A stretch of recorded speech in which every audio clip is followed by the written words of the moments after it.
ആരാധനയിൽ സ്വർഗത്തിലെ ദൈവം നമുക്ക് ഒരുമിച്ച് വന്ന് ചേരുവാൻ സാവകാശം തന്നു, ആരോഗ്യമായുസ്സും തന്നു.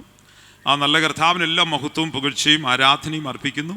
അപ്പോൾ തന്നെ വന്ന് ചേർന്ന എല്ലാ വാത്സല്യ കുടുംബങ്ങൾ, കുഞ്ഞുങ്ങൾ, ബഹുമാന്യരായ പാസ്റ്റേഴ്സ് വേദിയിലായിരിക്കുന്നല്ലോ. ഏവർക്കും യേശു ക്രിസ്തുവിൻ്റെ ധന്യമുള്ള നാമത്തിൽ എൻ്റെ സ്നേഹവും ക്രിസ്തീയ വന്ദനവും അറിയിക്കുന്നു. 101 സങ്കീർത്തനം വളരെ അനുഗ്രഹിക്കപ്പെട്ട ദാവീദിൻ്റെ ഒരു സങ്കീർത്തനമാണ്. ഇതിനു മുൻപ് ഇവിടെ നമ്മൾ വായിച്ചിട്ടുണ്ട്, ഇതിൻ്റെ പ്രബോധനങ്ങൾ കേട്ടിട്ടുണ്ട്. എന്നാൽ ഇന്ന് പരിശുദ്ധാത്മാവ് ചില വ്യത്യസ്ത ദൂതുകൾ ദൈവം നമുക്ക് നൽകി തരുവാൻ എല്ലാവരും പ്രാർത്ഥനയോട് ദൈവസന്നിധാനത്തിലായിരിക്കണം. ആമേൻ. നമുക്കറിയാം, ഇത് ദാവീദിൻ്റെ മനോഹരമായൊരു സങ്കീർത്തനമാണ്. ദാവീദ് രാജാവായിരിക്കുമ്പോൾ തന്നെ താനൊരു ഗൃഹനാഥനായിരുന്നു, ഒരു കുടുംബസ്ഥനായിരുന്നു. അപ്പോൾ കുടുംബജീവിതത്തിൽ താൻ എടുത്ത എങ്ങനെ യോഗ്യമായി ജീവിക്കണമെന്നുള്ള ഒരു തീരുമാനങ്ങളൊക്കെയാണ് ഇതിൽ നമുക്ക് കാണുവാൻ കഴിയുന്നത്. അപ്പോൾ ഒരു ഗൃഹനാഥൻ്റെ ഒരു സങ്കീർത്തനം എന്നൊക്കെ ചിലർ ഇതിനെക്കുറിച്ച് പറയുന്നുണ്ട്. ആമേൻ. എന്നാൽ സ്വർഗത്തിലെ ദൈവം, ആമേൻ, ഈ ഭൂമുഖത്ത് നമുക്ക് ജീവനോട് ശേഷിച്ചിരിക്കുമ്പോൾ ഒരു ഭക്തൻ എങ്ങനെ ജീവിക്കണമെന്നുകൂടി പരിശുദ്ധാത്മാവ് ഇതിൽ നിന്ന് ഓരോ വാക്യാംശങ്ങളിൽ നമ്മോട് സംസാരിക്കുകയാണ്. നമുക്കറിയാം, ഈ സങ്കീർത്തനം വളരെ ചെറിയ സങ്കീർത്തനമാണ്. എന്നാൽ വലിയ ആത്മീയ സത്തകൾ ഇതിനകത്ത് ദൈവം നൽകി തന്നിട്ടുണ്ട്. ഞാൻ എല്ലാ വാക്യങ്ങളും വായിച്ച് സമയത്തിൻ്റെ പരിമിതി ഉള്ളതുകൊണ്ട് വായിക്കുവാൻ ആഗ്രഹിക്കുന്നില്ല. രണ്ടാമത്തെ വാക്യം ഒന്ന് വായിച്ച് സഹായിച്ചാട്ടെ. എപ്പോൾ നീ എന്റെ അടുക്കൽ വരും, ഞാൻ എന്റെ വീട്ടിൽ നിഷ്കളങ്ക ഹൃദയത്തോടെ പെരുമാറും. മതി, ഞാൻ നിഷ്കളങ്ക മാർഗത്തിൽ. അടുത്തത് അതിൻ്റെ അവസാനം കാണുന്നു ആ വാക്യത്തിൽ, നിഷ്കളങ്ക ഹൃദയത്തോടെ. ആമേൻ. അപ്പോൾ ഈ നിഷ്കളങ്കം എന്നുള്ള പദം തന്നെ ഈ അധ്യായത്തിൽ ഈ 4-ാം വാക്യത്തിലുമുണ്ട്, 5-ാം വാക്യത്തിലുമുണ്ട്. അവിടെ ഹൃദയം എന്നുള്ള നിഷ്കളങ്കമെന്നല്ല, ഹൃദയം എന്നുള്ള പദം കാണുവാൻ കഴിയുന്നുണ്ട്. അപ്പോൾ നിഷ്കളങ്ക ഹൃദയം, 4-ാം വാക്യത്തിൽ വക്രഹൃദയം, 5-ാം വാക്യത്തിൽ നിഗള ഹൃദയം. ദൈവത്തിന് സ്തോത്രം. അപ്പോൾ ഇതിനകത്ത് തന്നെ വീട്ടിൽ എന്ന പദം 2-ാം വാക്യത്തിൽ നമുക്ക് കാണാൻ കഴിയുന്നുണ്ട്. അതുപോലെ ഏകദേശം 3 പ്രാവശ്യം ഈ അധ്യായത്തിൽ വീട്ടിൽ എന്ന് തന്നെ പദം കാണുവാൻ കഴിയുന്നുണ്ട്. 2 പ്രാവശ്യം 2-ാം വാക്യത്തിലാണ് അതിൻ്റെ സ്തോത്രം. അവിടെയും കാണാൻ കഴിയുന്നുണ്ട് വീട്ടിൽ വസിക്കയില്ല എന്ന്. അതിൻ്റെ 7-ാം വാക്യത്തിലാണ് കാണാൻ കഴിയുന്നത്. അപ്പോൾ ഈ 2 പദങ്ങളും ഈ അധ്യായത്തിൽ നമ്മോട് സംസാരിക്കുന്ന പദങ്ങളാണ്. 2-ാം വാക്യം വീണ്ടും ഒന്നുകൂടെ ഒന്ന് വായിച്ചാട്ടെ. ഞാൻ നിഷ്കളങ്ക മാർഗത്തിൽ ശ്രദ്ധ വയ്ക്കും, എപ്പോൾ നീ എന്റെ അടുക്കൽ വരും, ഞാൻ എന്റെ വീട്ടിൽ നിഷ്കളങ്ക ഹൃദയത്തോടെ പെരുമാറും. മതി. ദാവീദ് തന്റെ തീരുമാനം ദൈവസന്നിധിയിൽ വയ്ക്കുകയാണ്. എന്താണ്? താൻ നിഷ്കളങ്ക മാർഗത്തോട്, നിഷ്കളങ്ക മാർഗത്തിൽ ശ്രദ്ധ വയ്ക്കും, നിഷ്കളങ്ക ഹൃദയത്തോടെ പെരുമാറും. Praise the Lord. ദൈവത്തിൻ്റെ ദാസീദാസന്മാരെ, നമ്മൾ ഭവനത്തിൽ നിഷ്കളങ്ക ഹൃദയത്തോട് പെരുമാറുമ്പോൾ അതിൻ്റെ റിയാക്ട് സമൂഹത്തിലും നമ്മുടെ ജീവിതത്തിൽ വെളിപ്പെടും. എത്ര പേർക്ക് അത് മനസ്സിലായി? ആദ്യ ബാലപാഠം നമ്മുടെ ഭവനത്തിലാണ്. വിദ്യാഭ്യാസ മണ്ഡലങ്ങളിൽ 2-ാമതാണ്. Price the Lord. അപ്പോൾ നമ്മുടെ ജീവിതം നമ്മുടെ ഭവനത്തിൽ നിന്നാണ് നമ്മുടെ ജീവിതം. ആമേൻ. നമ്മൾ നന്നായി അത് സാക്ഷ്യമുള്ള ജീവിതം നയിക്കുവാൻ ഒരു ബാലപാഠം എവിടെ നിന്നാണ്? ഭവനത്തിൽ നിന്നാണ് ലഭിക്കേണ്ടത്. അപ്പോൾ ഭവനത്തിൽ എന്ത് ചെയ്യണം? നിഷ്കളങ്ക മാർഗത്തോട് പെരുമാറുവാൻ കഴിയണം, നിഷ്കളങ്ക മാർഗത്തിൽ ശ്രദ്ധ വയ്ക്കുവാൻ കഴിയണം. ഹല്ലേലൂയ. എത്ര പേര് ആമേൻ. നമ്മൾ ഈ സങ്കീർത്തനക്കാരൻ പറയുന്നത് പോലെ ഞാൻ ഉൾപ്പെടെ നമുക്കൊരു ഘനമേറിയ തീരുമാനം എടുക്കുവാൻ കഴിയും. ഉപവാസ പ്രാർത്ഥനയല്ലേ നടക്കുന്നത്?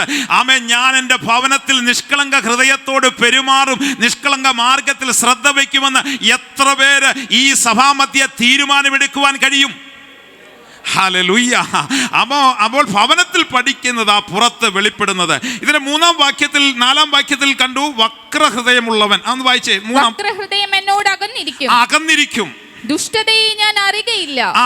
അടുത്തത്, കൂട്ടുകാരനെ കുറിച്ച് ഏഷണി പറയുന്നവനെ ഞാൻ നശിപ്പിക്കും, ഉന്നത ഭാവവും നിഗള ഹൃദയവും ഉള്ളവനെ. ഇവിടെ 2-ാമത് കാണുന്നു, ഒന്ന് വക്രഹൃദയം, 2-ാമത് കാണുന്നു നിഗള ഹൃദയം. നിഗളമുള്ളവനെ എന്ത് ചെയ്യുമെന്ന് അവിടെ പറഞ്ഞിരിക്കുന്നത്? സഹിക്കയില്ലെന്ന് പറഞ്ഞാൽ സഹായിക്കുകയില്ലെന്ന്. ദൈവത്തിന് സ്തോത്രം. ആമേൻ. 5-ാം വാക്യത്തിൽ കാണുന്നു നിഗള ഹൃദയം. ദൈവ സ്നേഹം അകത്തുണ്ടെങ്കിൽ നിഗള ഹൃദയം ഉണ്ടാകത്തില്ല.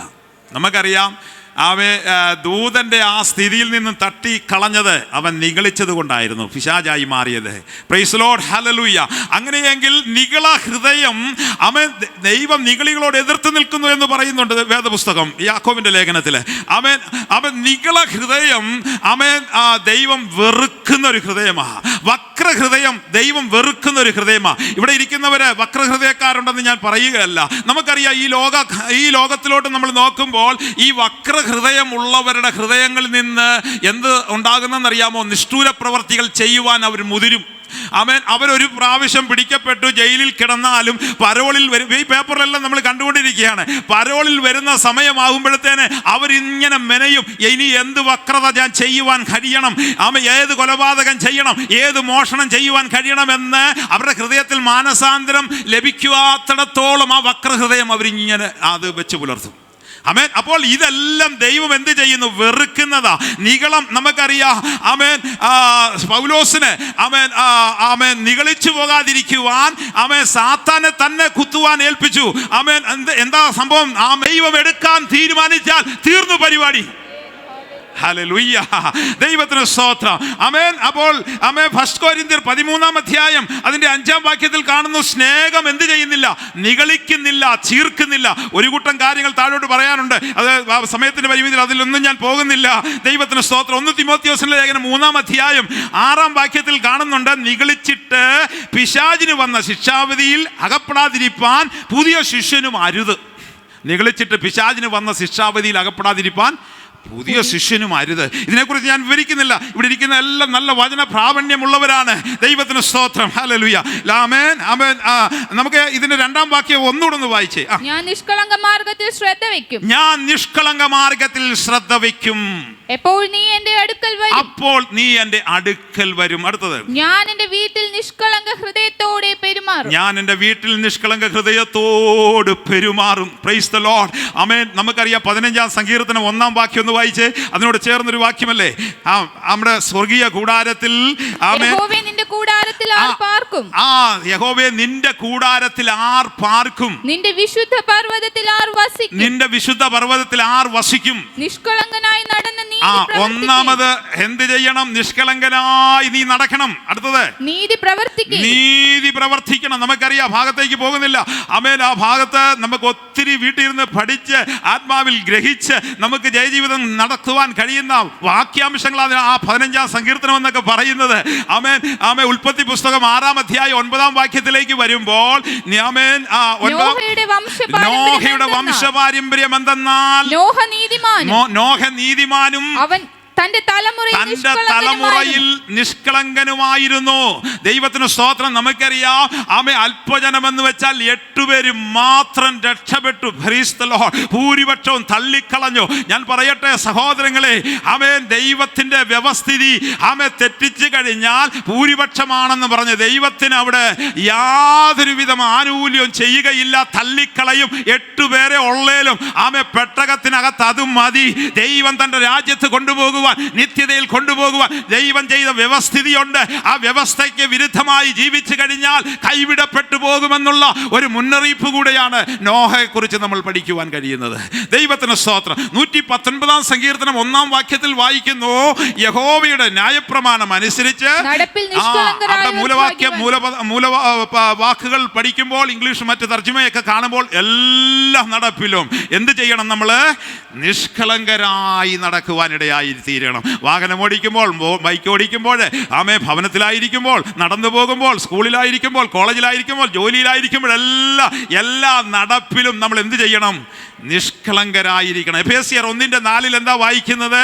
എഫേസ്യർ 1:4 അവിടെ വായിക്കുന്നു, നാം ദൈവത്തിന്റെ സന്നിധിയിൽ വിശുദ്ധരും നിഷ്കളങ്കരും ആകേണ്ടതിന് വായിച്ചാട്ടെ.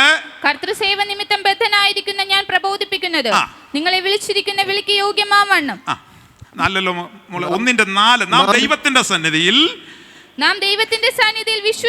വിശുദ്ധരും നിഷ്കളങ്കരുമാകേണ്ടതിന് അവൻ നമ്മുടെ കർത്താവ് ലോകസ്ഥാപനത്തിന് മുൻപേ നമ്മെ അവൻ തിരഞ്ഞെടുക്കുകയും തിരുഹിതത്തിന്റെ പ്രസാദ പ്രകാരം മതി മതി. ദൈവം നമ്മെ തെരഞ്ഞെടുത്തത് ക്രിസ്തുവിൽ കൂടി വിശുദ്ധരും നിഷ്കളങ്കരും ആകേണ്ടതിന് അവൻ ലോകസ്ഥാപനത്തിന് മുമ്പേ തെരഞ്ഞെടുത്തു.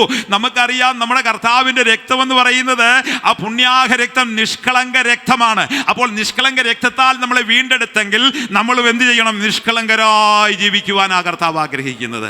ദൈവത്തിന് സ്തോത്രം. ഉൽപ്പത്തി പുസ്തകം 17-ാം അധ്യായം 1-ാം വാക്യത്തിൽ വായിക്കുന്നുണ്ട്, 99 വയസ്സുള്ള അബ്രഹാമിനോട് യഹോവ പ്രത്യക്ഷപ്പെട്ടത് പറയുകയാണ്. അബ്രഹാമിന് 99 വയസ്സായപ്പോൾ യഹോവ അബ്രഹാമിന് പ്രത്യക്ഷനായി അവനോട്, ഞാൻ സർവശക്തിയുള്ള ദൈവമാകുന്നു, നീ എന്റെ മുൻപാകെ നടന്ന്, നീ എന്ത് ചെയ്യണം? നീ എന്റെ മുൻപാകെ നടന്ന് നിഷ്കളങ്കനായിട്ടിരിക്കണം. Price the lord.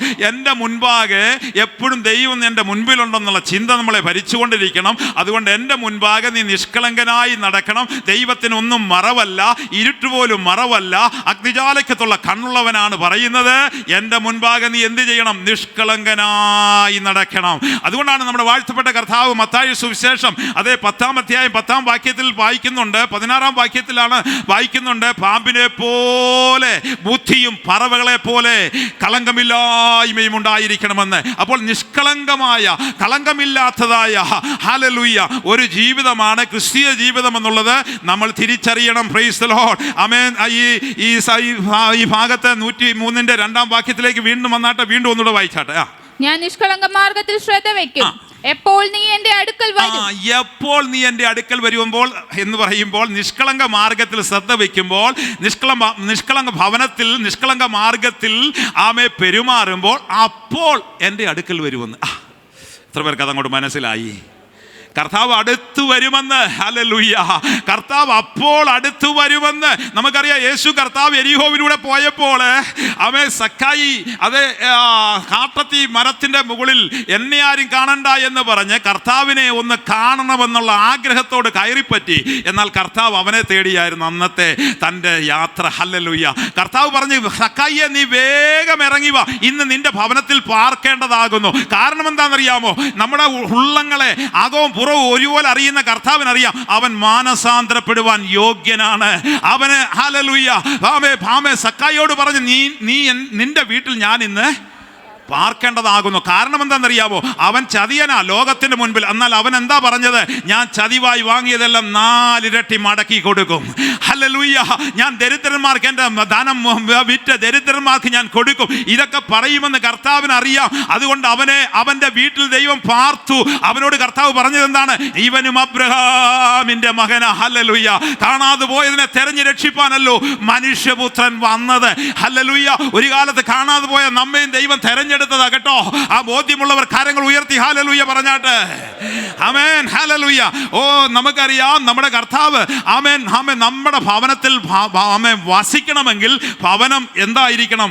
ആമേൻ ആമേൻ വിശുദ്ധമായിരിക്കണം. നിഷ്കളങ്കതയോടെ പെരുമാറുന്ന, നിഷ്കളങ്കതയോടെ ശ്രദ്ധ വയ്ക്കുന്ന ഒരു ഭവനമായിരിക്കണം. നമുക്കറിയാം. അല്ലെങ്കിൽ 1 ശമൂവേലിന്റെ പുസ്തകത്തിലേക്ക് നിങ്ങളുടെ 2 ശമൂവേലിന്റെ പുസ്തകത്തിൽ 6-ാം അധ്യായത്തിലെ അത് വായിക്കണം. ഞാൻ പറഞ്ഞു പോകാം. അതിന്റെ അല്ലെ ഒരു 11-ാം വാക്യം ഒന്ന് വായിച്ചേ. 11-ാം വാക്യം. യഹോവയുടെ പെട്ടകം ഗിത്യനായ ഓബേദെദോമിന്റെ വീട്ടിൽ 3 മാസം ഇരുന്നു. എന്താ ഇരുന്നത്? പെട്ടകം എന്ന് ആരെ കാണിക്കുന്ന അറിയാമോ? നമ്മുടെ വാഴ്ത്തപ്പെട്ട കർത്താവിനെ കാണിക്കുകയാണ്. ആമേൻ. യേശുവിനെ കാണിക്കുകയാണ്. ഈ 3 മാസം പെട്ടകം ആരുടെ ഭവനത്തിലിരുന്നു? ഗിത്യനായ ഓബേദെദോമിന്റെ ഭവനത്തിൽ ഇരുന്നപ്പോൾ എന്താ അവിടെ സംഭവിച്ചത്? യഹോവ ഓബേദെദോമിനെയും അവന്റെ കുടുംബത്തെ ഒക്കെയും എന്ത് ചെയ്തു? അനുഗ്രഹിച്ചു. വെച്ചടി അനുഗ്രഹമാ. ഹല്ലേലൂയ. ഇതിന്റെ കാര്യം എന്താണെന്നറിയാമോ? ഇവൻ ആമേൻ ഓബേദ് എന്ന് പറഞ്ഞാൽ തന്നെ വർഷിപ്പർ, ആരാധിക്കുന്നവനാ, നിഷ്കളങ്കനാ, ഭക്തനാ. അവന്റെ ഭവനത്തിൽ ഈ പെട്ടകം ഇരുന്നെങ്കിൽ അനുഗ്രഹിക്കപ്പെടും. ആരാധനയില്ലാത്തവന്റെ ഭവനത്തിൽ, ഭക്തിയില്ലാത്തവന്റെ ഭവനത്തിൽ, നിഷ്കളങ്കതയുടെ ഭവനത്തിൽ എത്ര ആരാധന വെച്ചെന്ന് പറഞ്ഞാലും, എത്ര പള്ളി പണിഞ്ഞു കൊടുത്തെന്ന് പറഞ്ഞാലും അനുഗ്രഹിക്കപ്പെടത്തില്ല. അതിന് ഉത്തമ ഉദാഹരണമാണ് 3-ാം വാക്യം ഒന്ന് വായിച്ചേ. അവർ ദൈവത്തിന്റെ പെട്ടകം ഒരു പുതിയ വണ്ടിയിൽ കയറ്റി കുന്നിന്മേലുള്ള അബീനാദാബിന്റെ വീട്ടിൽ നമ്മൾ അതിന്റെ ചരിത്രം പഠിക്കുമ്പോൾ 20 വർഷമായിരുന്നത്. അവിടെ നിന്ന് ദാവീദ് ആമേൻ ആഗ്രഹിച്ചു, അതെ ആമേൻ ഹല്ലേലൂയ, അതെ ഈ പെട്ടകം ഒന്ന് കൊണ്ടുപോകണം, ആമേൻ ആമേൻ നഗരത്തിലേക്ക് സ്തോത്രം ഒന്ന് കൊണ്ടുപോകണമെന്ന് വിചാരിച്ച് അതെ ആമേൻ ആ ഭവനത്തിൽ നിന്ന് എടുക്കുവാൻ തുടങ്ങി. അതിന്റെ മുന്നിൽ മേളവും വാദ്യഘോഷങ്ങളൊക്കെയുണ്ട്. ഇത് തെളിക്കുന്നത് എന്തുവാ തെളിക്കുന്നതെന്നറിയാമോ? കാളവണ്ടി തെളിച്ചു കൊണ്ടുപോകുക. അതിന്റെ ഡ്രൈവിംഗ് ചെയ്യുന്നത് ആരൊക്കെയാണ്? തന്റെ പുത്രന്മാരാ, 2 പേര്. അതിലെ ഒരാളാണ് ഉസ. ഹല്ലേലൂയ. ഉസ എന്ത് ചെയ്തെന്നറിയാമോ? ഈ കാളവണ്ടിയിൽ ഈ പെട്ടകം കൊണ്ടുപോയിക്കൊണ്ടിരുന്നപ്പോൾ ചരിഞ്ഞ് കാണും കേറിയൊരു പിടുത്തം. ഹല്ലേലൂയ. ഇല്ല കറണ്ട് അടിക്കുന്നത് പോലെ അവിടെ അങ്ങ് വീണ് കേട്ടോ. Amen hallelujah. അത് നമ്മൾ മനസ്സിലാക്കേണ്ട ഒരു കാര്യമുണ്ട്. ഹല്ലേലൂയ. നീ ആമേൻ കാളവണ്ടി തെളിച്ചാൽ മതി. ആമേൻ നിനക്ക് അർഹതയില്ലാത്ത, നിനക്ക് ചേരാത്ത ചില കാര്യങ്ങൾ നീ ഇടപെടരുത്. Amen hallelujah. ആമേൻ ഉസ എന്താ ചെയ്തതെന്നറിയാമോ? അതേ കയറി പിടിച്ചു. വിശുദ്ധിയില്ലാതെ പ്രമാണമില്ലാതെ ആരാധിക്കുക അപകടമാണെന്ന് ദൈവം ഒരു സൈൻ നമുക്ക് നൽകുകയാണ്. ഇന്ന് പകൽക്കാലം തിരിച്ചറിയണം. അവിടെ അവൻ മരിച്ചു വീണെങ്കിൽ ആമേൻ അത് കണ്ട് ഭയപ്പെട്ട് ദാവീദ് എന്ത് ചെയ്തെന്നറിയാമോ? അടുത്തൊരു ഭവനമാ കണ്ടത്. ആമേൻ ദാവീദിനറിയാം ഓബേദോമിന്റെ ഭവനം അത് പ്രാർത്ഥിക്കുന്ന ഭവനമാ. അവിടെ ഇരുന്ന് കേട്ടോ, അവിടെ ഇരുന്നപ്പോഴാണ് 3 മാസം ഇരുന്നതേ ഉള്ളൂ, അത് അനുഗ്രഹിക്കപ്പെടുവാൻ ഇടയായി. പിന്നെ ദാവീദ് എന്താ ചെയ്തതെന്നറിയാമോ? താഴോട്ട് കാണുമ്പോൾ നമുക്ക് മനസ്സിലാക്കുവാൻ കഴിയുന്നുണ്ട്. ദാവീദ് വീണ്ടും കൊണ്ടുപോകുവാൻ തീരുമാനിച്ചപ്പോൾ വെറുതെ കൊണ്ടുപോകാനല്ല, ലേവ്യരെ അതിന് ചട്ടം കെട്ടി 6 അടി കഴിഞ്ഞപ്പോൾ ആമേൻ ദാവീദ് എന്താ ചെയ്യുന്നത്? തടിച്ച കാളയെ യാഗം കഴിക്കുന്നു. വളരെ പൂർണ്ണ ശക്തിയോടെ, പൂർണ്ണ ആത്മാവോടെ താൻ നൃത്തം ചെയ്ത് ദൈവത്തെ ആരാധിക്കുന്നു. വിശുദ്ധിക്ക് വേണ്ടി തന്നെ അങ്ങോട്ട് ഏൽപ്പിച്ചു കൊടുത്തു. താൻ ഹല്ലേലൂയ ചെയ്ത് കഴിഞ്ഞപ്പോൾ ആ യാത്രയിൽ ഒന്നും സംഭവിച്ചില്ല. ഇത് കണ്ടപ്പോൾ വേറൊരു സംഭവം ഉണ്ടായി. ഹല്ലേലൂയ. തൻ്റെ ഭാര്യ മീഖൾ എന്താ സംഭവിച്ചതെന്നറിയാമോ? കിളിവാതിൽ കൂടെ നോക്കിയിട്ട് ഇസ്രായേലിന്റെ രാജാവിനെ പരിഹസിക്കുന്നതായിട്ട് നമുക്ക് കാണുവാൻ കഴിയുന്നത്. രാജാവ് 20-21 വാക്യം ഒന്ന് വായിച്ചേ. 20-21. അനന്തരം ദാവീദ് തന്റെ കുടുംബത്തെ അനുഗ്രഹിക്കേണ്ടതിന് മടങ്ങി വന്നപ്പോൾ ശൗലിന്റെ മകളായ മീഖൾ ദാവീദിനെ എതിരേറ്റു ചെന്നു.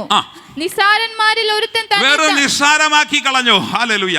അനാവൃതനാക്കുന്നത് പോലെ ഇന്ന് തന്റെ ദാസന്മാരുടെ ദാസികൾ കാണുകെ തന്നെ താൻ അനാവൃതനാക്കിയ ഇസ്രായേൽ രാജാവ് ഇന്ന് എത്ര മഹത്വമുള്ളവൻ എന്ന് പറഞ്ഞു. അടുത്ത വാക്യം കൂടെ. ദാവീദ് മീഖലിനോട് യഹോവയുടെ ജനമായ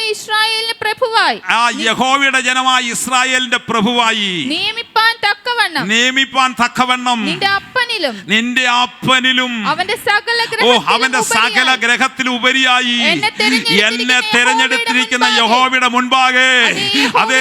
മുൻപാകെ ഞാൻ നൃത്തം ചെയ്ത് ആരാധിക്കും. അനുഭവമുള്ളവർ ആരാധിക്കും.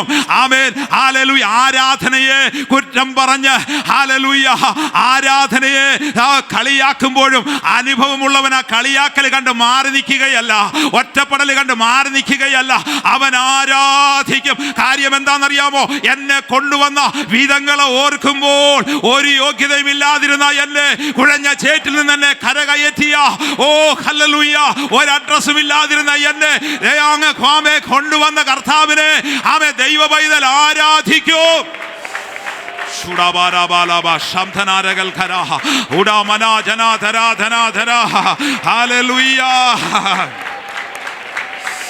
ദൈവത്തിന് സ്തോത്രം. ആമേൻ. അപ്പോൾ ആരാധന എന്ന് പറയുന്നത് മനുഷ്യന്റെ വാക്കുകൾ കൊണ്ട് കുറച്ച് കളയുന്നതല്ല, സാഹചര്യങ്ങളുടെ സമ്മർദ്ദങ്ങളിൽ ഇറ്റച്ചു പോകുന്നതല്ല. അതുകൊണ്ടാണ് 34-ാം സങ്കീർത്തനത്തിൽ ഞാൻ യഹോവയെ എല്ലാ കാലത്തും വാഴ്ത്തും, അവന്റെ സ്തുതി എപ്പോഴും എൻ്റെ നാവിന്മേൽ ഇരിക്കും. എത്ര പേർക്ക് സന്തോഷമുണ്ട്. ആമേ നിന്നെ വിളിച്ച ദൈവം വിശ്വസ്തനാ. ആമേ നടത്തിയ വിധങ്ങൾ ഓർക്കുമ്പോൾ ദാവീദിനെ പോലെ നിനക്കും പറയുവാൻ കഴിയും. ഒരർഹതയും ഇല്ലാതിരുന്ന കുഴഞ്ഞ ചേറ്റിൽ കിടന്ന എന്നെ നടത്തിയ എൻ്റെ ദൈവത്തെ ഞാൻ ആരാധിക്കും. ഹല്ലേലൂയ, ഹല്ലേലൂയ, ഹല്ലേലൂയ. ആമേൻ. സ്തോത്രം, സ്തോത്രം. 132-ാം സങ്കീർത്തനം 8-ാം വാക്യത്തിൽ കാണുന്നുണ്ട്. ഹല്ലേലൂയ. അവിടെ കാണുന്ന ഒരു വായിച്ച 132-ന്റെ 8. യഹോവേ നീ നിന്റെ ബലത്തിന്റെ പെട്ടകവുമായി നിന്റെ ബലത്തിൻ പെട്ടകവുമായി നിന്റെ വിശ്രാമത്തിലേക്ക് ഒന്ന് എഴുന്നള്ളണമേ. ഏതാ ഈ ബലത്തിന്റെ പെട്ടകം? നമ്മുടെ കർത്താവാണ് കേട്ടോ. ആമേ, സങ്കീർത്തനക്കാരൻ ആത്മാവിൽ കണ്ട് പ്രവചനാത്മാവിൽ പറയുകയാ, യഹോവേ നിന്റെ ബലത്തിന്റെ പെട്ടകവുമായി ഒന്ന് ഈ വിശ്രാമത്തിലേക്ക് ഒന്ന് എഴുന്നള്ളണമേ. ഇന്ന് പകൽക്കാലം എത്ര പേർ ആഗ്രഹിക്കും ഈ ബലത്തിന്റെ പെട്ടകമോ എന്റെ ഭവനത്തിന്റെ വിടുതൽ, എന്റെ ഭവനത്തിൽ നിന്ന് ഇറങ്ങുമ്പോൾ ആമേ വിശ്രാമം എന്ന് പറയുമ്പോൾ ഒരു സ്വസ്ഥതയെ കാണിക്കുകയോ ഒരു സമാധാനത്തെ കാണിക്കുകയോ. എവിടെ സമാധാനമില്ലാതെ സ്വസ്ഥതയില്ലാതെ ഏത് ഇടങ്ങളുണ്ടോ ഇരുളിന്റെ ശക്തി നിന്നെ മുറുകെ പിടിക്കുന്നുണ്ടോ, ഈ ബലത്തിന്റെ പെട്ടകം ഇറങ്ങുമ്പോൾ ആ ഇരുള് മാറിപ്പോകുകയോ, അവിടെ സ്വസ്ഥത ദൈവം നൽകി തരികയോ. അത് തിരിച്ചറിഞ്ഞ ദാവീദാണ് പൂർണ്ണ ശക്തിയോടെ അതേ പട്ടുനൂലങ്കി ധരിച്ചുകൊണ്ട് ദൈവത്തെ നൃത്തം ചെയ്ത് ആരാധിച്ചത്. ഹല്ലേലൂയ. കർത്താവിനെ നൃത്തം ചെയ്ത് ആരാധിക്കാൻ കാരണം ഇതാ കേട്ടോ. ഈ ബലത്തിന്റെ പെട്ടകം നമ്മെ ഹല്ലേലൂയ അനുഗ്രഹിക്കുന്ന പെട്ടകമാ, നമ്മെ വിടുവിക്കുന്ന പെട്ടകമാ, നമ്മുടെ അവസ്ഥയ്ക്ക് മാറ്റം തരുന്ന പെട്ടകമാ. ആമേ, ഇത് തിരിച്ചറിയാത്ത മീകള് കിളിവാതിൽ നോക്കി പറയുകയാ, ഇവനെ ഇങ്ങനെ ആരാധിക്കേണ്ട ആവശ്യമുണ്ടോ? ഒരു രാജാവല്ല, അതാ പച്ച മലയാളത്തിൽ, ഇങ്ങനെ പട്ടുനൂലങ്ക് അങ്കി ധരിച്ച് ആനാവൃതമാക്കേണ്ട ആവശ്യമുണ്ടോ? എന്നാൽ ഒരു കാര്യം തിരിച്ചറിയണം, ആരാധിക്കുന്നവൻ ആരാധിച്ചോട്ടെ, നീ ആരാധിച്ചില്ലെങ്കിൽ മാറി നിൽക്കുക. ആരാധിക്കുന്നവനെ കുറ്റം പറയരുത്. കുറ്റം പറഞ്ഞ മീകളെ, നിന്റെ ജീവപര്യന്തം ആ അധ്യായം അവസാനിക്കുന്നത് ജീവപര്യന്തം അവക്ക് തലമുറയുണ്ടായില്ല. ദൈവത്തിന്റെ ദാസീദാസന്മാരെ, അവളുടെ ഹല്ലേലൂയ അവളുടെ ഉദരത്തെ ദൈവം അടച്ചെങ്കിൽ എന്റെ ദൈവം അടച്ചു കഴിഞ്ഞാൽ ആർക്കും തുറക്കുവാൻ കഴിയത്തില്ല. എന്റെ ദൈവം തുറന്നാൽ അത് ആർക്കും അടയ്ക്കുവാൻ അത് കഴിയത്തില്ല. ഓ ശബരഘടകമന, കരങ്ങൾ അടിച്ച് കർത്താവിന് മഹത്വം കൊടുത്താണ്. ഓ ശരവലബ ശൈഡബബബ. ഹല്ലേലൂയ, ഹല്ലേലൂയ, ആമേൻ, ആമേൻ, ഹല്ലേലൂയ. അതുകൊണ്ടാണ് ഞാൻ പറഞ്ഞത്, നിഷ്കളങ്ക മാർഗത്തിൽ ദാവീദ് തീരുമാനമെടുക്കാൻ കാരണമുണ്ട്. ആ നിഷ്കളങ്ക മാർഗത്തിൽ ഞാൻ ശ്രദ്ധ വയ്ക്കും. ഹല്ലേലൂയ. നിഷ്കളങ്ക ഹൃദയത്തോടെ ഞാൻ പെരുമാറും. ഒരു നീചകാര്യം എൻ്റെ മുൻപിൽ വെക്കുകയിൽ. എന്തൊരു തീരുമാനമാ! ഈ തീരുമാനമാണ് ദാവീദിനെ ദൈവം അനുഗ്രഹിച്ചത്. ദൈവത്തിൻ്റെ ഹൃദയപ്രകാരമുള്ള മനുഷ്യൻ പറയാൻ കാരണം ഇതാണ്. അതുകൊണ്ടാണ് ദാവീദിന്റെ മുൻപിൽ ശത്രു ഓടി മറയുവാൻ ഇടയായത്. ദാവീദ് എവിടെയും ജയിക്കുവാൻ ഇടയായി തീർന്നത്. ഓ, ജയത്തിന്റെ ഘോഷം തൻ്റെ കുടുംബത്തിൽ വെളിപ്പെടുവാൻ ഇടയായി തീർന്നത്. ഹല്ലേലൂയ. ഓ, ഉന്നത ഭാവവും നീള ഹൃദയമുള്ളവരെ ഞാൻ സഹിക്കുകയില്ല. ദൈവത്തിന് സ്തോത്രം. ദേശത്ത് അതേ നിഷ്കളങ്ക മാർഗത്തിൽ നടക്കുന്നവനെ ശുശ്രൂഷിക്കും. വഞ്ചന ചെയ്യുന്നവൻ എൻ്റെ വീട്ടിൽ വസിക്കുകയില്ല. വഞ്ചന ചെയ്യുന്നവൻ എൻ്റെ വീട്ടിൽ വസിക്കുകയില്ലെന്ന്. ഏത് വീടാ? ഓ ആമേ, ഈ ലോകപ്രകാരം നമ്മുടെ വീട്ടിൽ മാത്രമല്ല, സ്വർഗീയ വീട്ടിൽ വസിക്കുകയില്ല. യഹോവേ നിന്റെ കൂടാരത്തിൽ ആർ പാർക്കും? നിന്റെ വിശുദ്ധ പർവ്വതത്തിൽ ആർ വസിക്കും? ഒന്നുകൂടെ പണിയുന്ന വചനങ്ങളായിരുന്നു. ആശുദ്ധൻ, ദുർനടപ്പുകാരൻ, വിഗ്രഹാരാധി, ആമേ അത്യാഗ്രഹി, ഹല്ലേലൂയ എന്ന് വേണ്ട ഒരു വലിയ കൂട്ടം ആമേ വെളിപ്പാട് പുസ്തകത്തിലൂടെ ഒക്കെ നമ്മോട് സംസാരിച്ചില്ലേ? അവിടെ പ്രവേശനമില്ലെന്ന്. അത് വീതിയുള്ള വഴി, അതിലേ പോകേണ്ടി വരും. ആമേൻ, ഹല്ലേലൂയ. അങ്ങനെയെങ്കിൽ വളരെ വളരെ ആമേ എഫേർട്ട് എടുത്ത് എത്ര ഭയഭക്തിയോടെ നമ്മൾ ജീവിക്കണം. ഹല്ലേലൂയ. ആ പുത്രനെ തന്ന, ഞാൻ പറഞ്ഞില്ലേ, നിഷ്കളങ്ക രക്തത്താൽ നമ്മെ കഴുകി നമ്മെ പുത്രനാക്കി പുത്രിയാക്കിയെങ്കിൽ ആ പുത്രൻ്റെ രാജ്യത്തിൽ പോകണമെങ്കിൽ ഹല്ലേലൂയ വിശുദ്ധിയോടെ വേർപാടോടെ നിഷ്കളങ്കതയോടെ ജീവിച്ചെങ്കിൽ മാത്രമേ കഴിയുകയുള്ളൂ. അതുകൊണ്ട് നമ്മുടെ പ്രവാസ ജീവിതം എത്ര വിശുദ്ധ ജീവിതം നമുക്ക് നയിക്കുവാൻ കഴിയണം, എത്ര ഭയപ്പെട്ട് ജീവിക്കുവാൻ കഴിയണം, എത്ര നിഷ്കളങ്കതയോടെ നമുക്ക് ജീവിക്കുവാൻ കഴിയണം. ഹല്ലേലൂയ. നിഷ്കളങ്കയോട് ജീവിക്കുന്ന ഒരു ദൈവമല്ലേ ഹല്ലേലൂയ എൻ്റെ ദൈവം കൈവിടുകയില്ല. കരങ്ങൾ ഉയർത്തി ഹല്ലേലൂയ പറഞ്ഞാട്ടെ. ഒരിക്കൽ കൂടെ ശക്തിയോടെ ഈ വചനങ്ങളാൽ ദൈവം നമ്മെ ധാരാളമായി അനുഗ്രഹിക്കുമാറാകട്ടെ.